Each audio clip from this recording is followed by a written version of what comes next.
Hello, I'm Brandon Martini, a commercial pilot and flight instructor. And I'm Carlos Vasquez, I'm a private pilot. And you're listening to the Aviation Mentors podcast, sponsored by Stratus Financial. So buckle up, because the Aviation Mentors are taking off.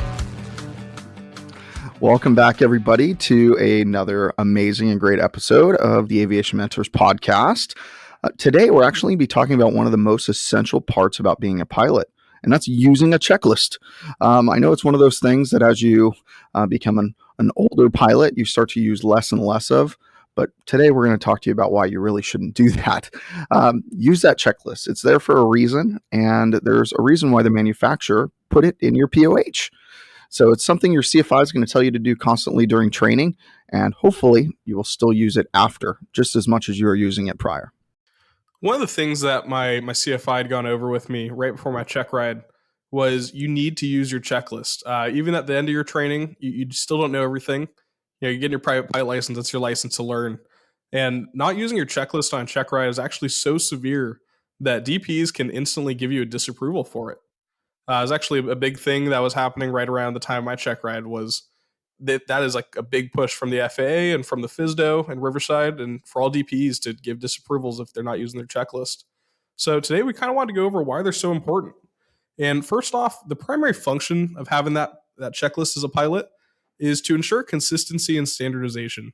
So really make sure you just follow the same procedure every time. It also serves as a good memory aid because our memory is never going to be perfect. And no matter how often you fly, you can always forget something. And you're going to have a huge load on you when you're flying an airplane. Maybe you're not flying a trainer all the time, or maybe you're brand new and having that trainer is still a huge load on you. But when you get to bigger airplanes or more complex airplanes, there's more things going on.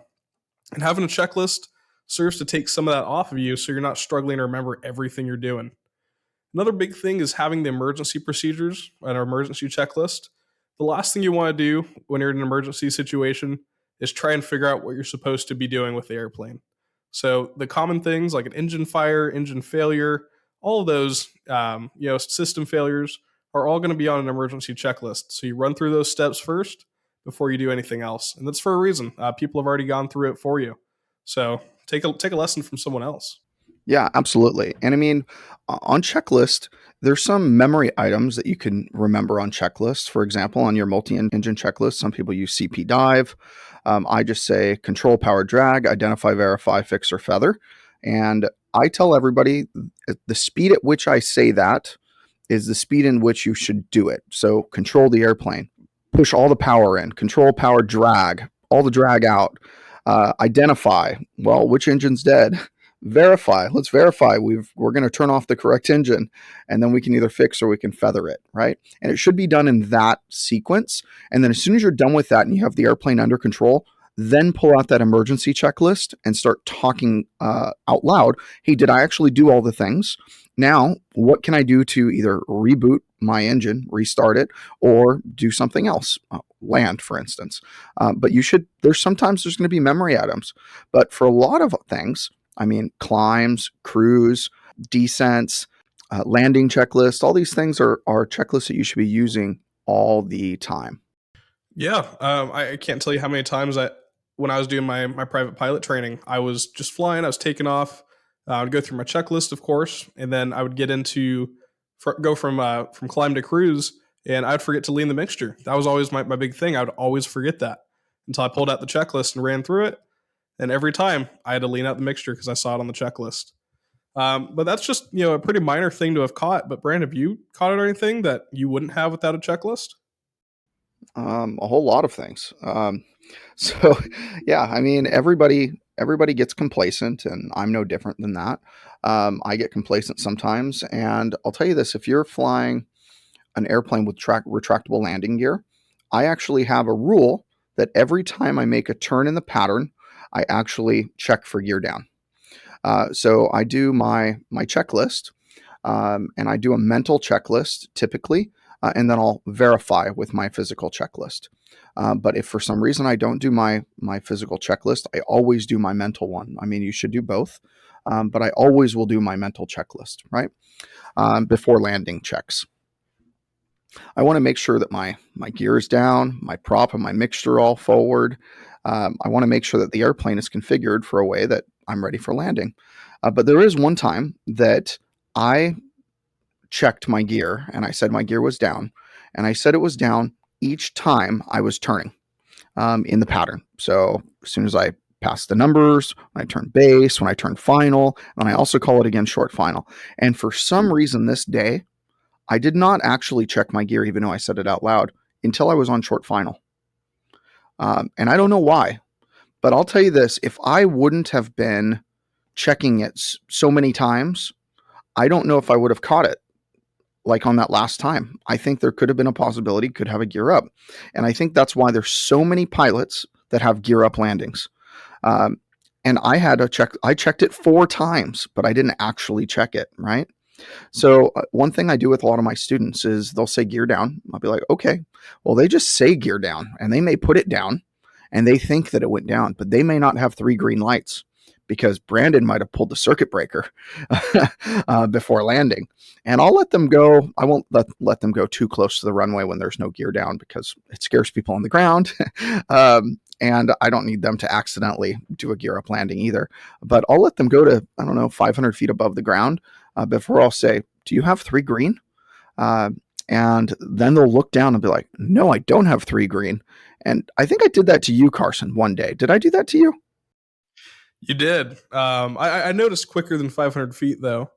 You can give me that credit. Thank goodness. But you did. Yeah, you have done that to me.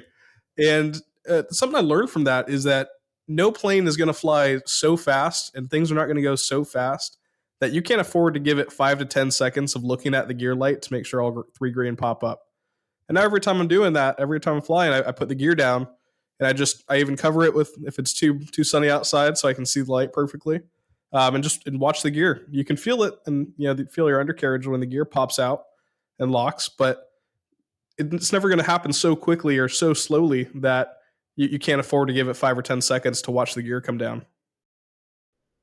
Exactly. I mean, you really need to check with your checklist. So I pulled up a 172 checklist just in front of me real quick, and it has different sections: pre-flight briefing, passenger briefing, before engine start, taxi, before takeoff, normal takeoff, short field takeoff, or soft field, descent, before landing, go around, normal landing, short field landing, and after landing. Those are all the basic elements of a checklist, right?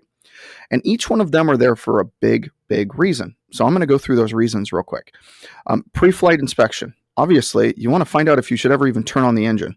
Like, do I even have my aero documents? Do I have those airworthiness documents with me? Can I go fly legally today?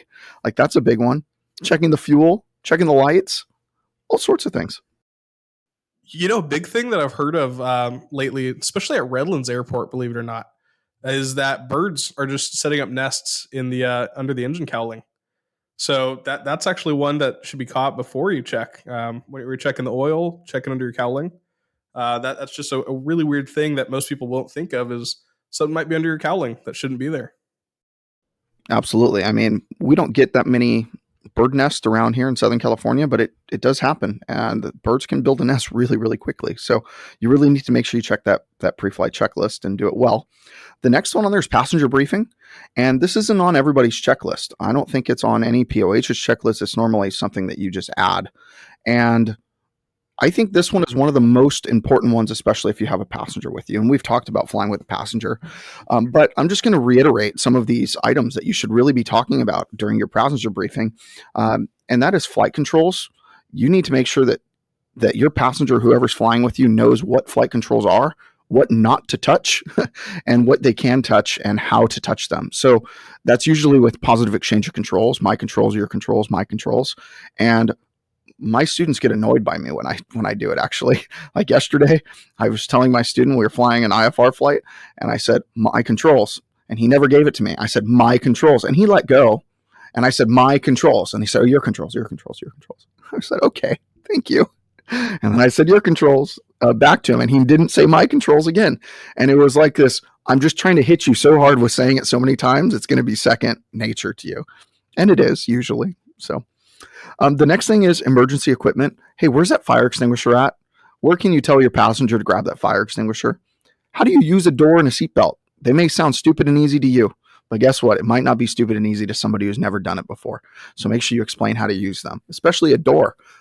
most people don't even know how to open up a door on a Tesla.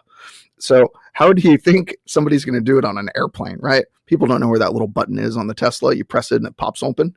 It just doesn't happen, right? Or you get to a Cherokee with a window latch. Yeah, exactly. Yeah, you don't know how to latch the window, whatever it may be. And the last one is sterile cockpit, just telling everybody when to shut up in an airplane. Sometimes that's really important too, especially when you're landing or controllers are trying to talk. I actually teach them a hand signal, believe it or not. I put my hand up like a big, like a high five, and that just means like, please stop talking. And I show them what that hand signal means.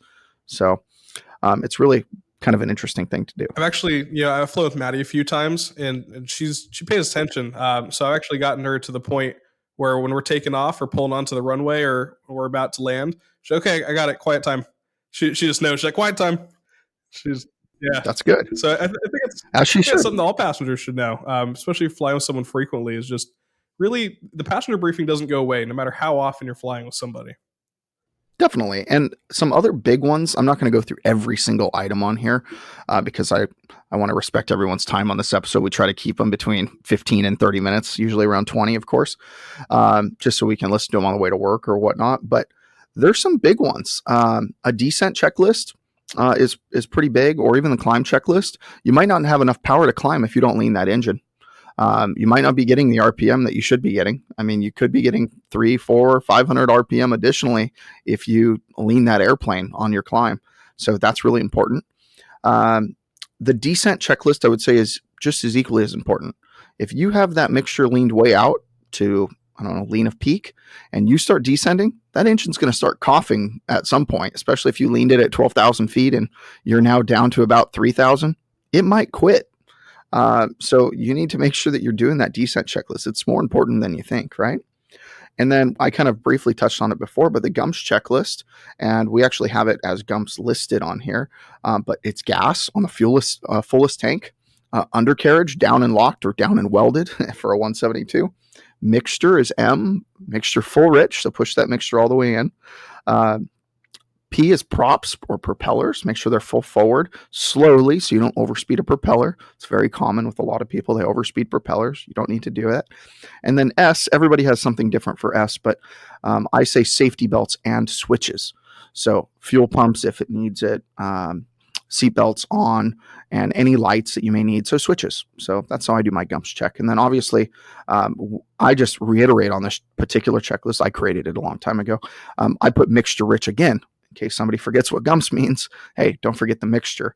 Obviously, that's really important. We don't want to land with our mixture super lean and have the engine cut out when we pull our power. That's not going to be a good thing, right? And then carburetor heat as required or as needed.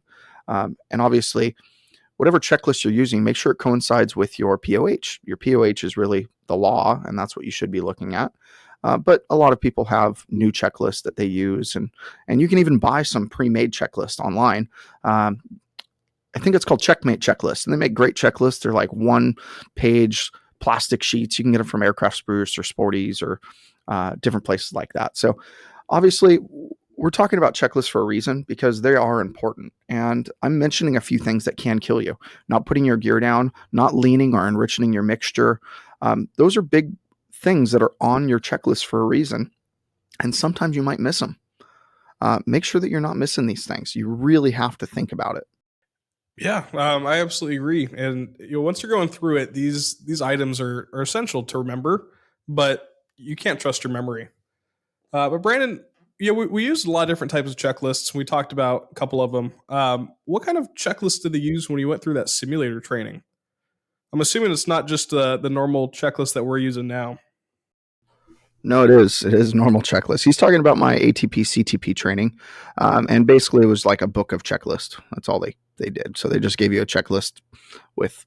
It's the same exact thing. It's just bigger checklist, longer checklist, and you do checklist call outs also. So it's more crew resource management. That's cool. Yeah, I was just wondering about that. But we talked about how important checklists are. But why do pilots stop using checklists if they're so important? I know you said that you get complacent and that happens, but why do people stop using them? That's a good question. I think people get lazy. I think that's overwhelmingly the answer. I think people just get lazy and they just stop wanting to do something. They're like, I know how to do it. Yeah, I had gas in my airplane before last time I flew. Nothing's changed. Obviously, it's been in my hangar, right? I don't need to go check my fuel again. Guess what, idiot? You had your fuel drip out and you didn't even notice, right? Uh, or hey, there was moisture inside the wing now for some reason because ambient air had moisture in it, and now I have water in my fuel, and you don't notice until you're right before takeoff. Like, there's little things that can happen. So don't get complacent. Don't be dumb. Use your checklist. But people definitely get lazy, like very, very lazy. And I'm just talking about pre-flight stuff, like checking fuel. That's easy. That's dumb. How about checking a fuel cap? There's a guy we know. We call him Mike Check. And we call him Mike Check because for some reason he's lost the fuel cap. And then he did it again last week. He's lost 2 fuel caps. And I don't know how he's done it, but he's lost 2 fuel caps.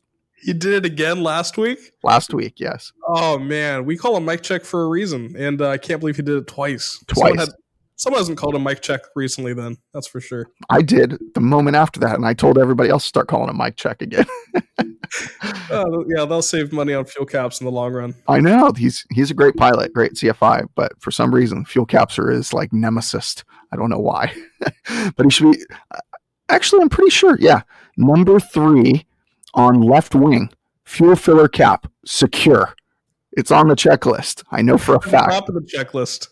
It's on the checklist a few times, actually. So, but yeah, so I think pilots just get really lazy about checklist. I mean, who wants to read, hey, number 1, fuel sample, obtain and check. Number 2, fuel quantity, check visually.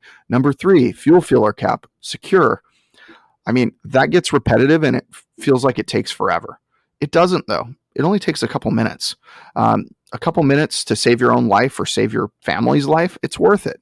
Just use your checklist. Stop being lazy and thinking, oh, I've done this pre-flight a million times. I know exactly where to look. Well, guess what? You forgot the one thing that now hurt you and your family today because you didn't double check. So go use your checklist. Go use your run-up checklist. Hey, make sure that things are working on your airplane. You don't want to be that silly person in a ditch or in a field all because you ran out of fuel or you forgot to do one of the things that were easily found on one of your checklist. By the way, most pilot crashes or aviation incidents are not due to maintenance. They're due to pilot error, and a lot of it could have been caught with checklist. I mean, probably the majority of it. I don't know the exact number, but the majority of it could have been caught with a checklist. Yeah, using a checklist, it can seem like a pain to use, especially if you always use the same plane. You're always flying the same plane. But it really just takes one mistake or one missed item or one time that you don't read and use the checklist to show you just how important that checklist is to use. And Brandon mentioned a couple episodes ago, we're not meant to fly. We're in an environment that's constantly trying to kill us. So why wouldn't you try and give yourself the best odds possible and just take a couple minutes to do so? There's a reason professional pilots use checklists for everything. That's because humans make mistakes. That's what we do. Absolutely, 100%. And with the rise of electronic flight bags like ForeFlight and things like that, there's new checklists that you can use. I know my friend Anthony with his Aerostar, he only uses his electronic checklist. He doesn't use the little paper one. He has the paper one in the airplane, which whenever I'm there, I always use that one because I'm just more used to it. But he uploaded all of that information on his Aerostar into that online checklist through ForeFlight, and he just goes click, click, click, click, click, and it makes it so he never forgets anything. It's really fantastic. I'm going to stick to the old-fashioned paper one. For some reason, I like that. I don't know why. Just, I don't know, reminiscent of the past, I guess. I also like using paper charts to teach people how to do cross countries before I teach them ForeFlight, because I think it teaches the basics a little bit more, and understanding why ForeFlight will give you these calculations. But in general, these checklists can be used kind of in any form. It doesn't matter if you want to go use an electronic one. It doesn't matter if you want to use a paper one. It does sometimes matter if you just want to use a cognitive one. But you should use all 3. And don't forget to read up and look up your emergency checklist every once in a while. I make that part of my BFR every time I look at the emergency checklist, because I know for a fact these pilots haven't looked at them very often lately. So keep in mind, you need to look at your checklist often. Make sure you're using them the proper way that they should be used, and just look at them more. I mean, that's really all it comes down to. So, well, thank you everybody for listening today. Us ramble on about checklist and how important they are. But I hope this kind of got the point through to you. Or if you're a flight instructor, please share this with your students. I'm sure they can get a lot out of it. And hearing us talk about it rather than their instructor who they hear squawk at them all day long might be a bit of a kick in the pants for them to start using it a little bit more and a little bit better. So please feel free and share it with them. If you or your students would like to reach out to any of us, you can reach us at Twitter or Instagram. You can reach me at Mr. Martini Guy. You can reach Carson at Carson_AV17. You can also reach us via email, Brandon@aviationmentors.com or Carson@aviationmentors.com. And I also want to say thanks to our guest producer today, Natalie. She was our original producer, but Phil's out for a couple days on leave, so he couldn't be here. So Natalie's filling in, and we thank her so much for helping out. Yeah, and as a wrap up for the day, remember, we're here to guide you in your aviation journey. So fly safe and enjoy the ride.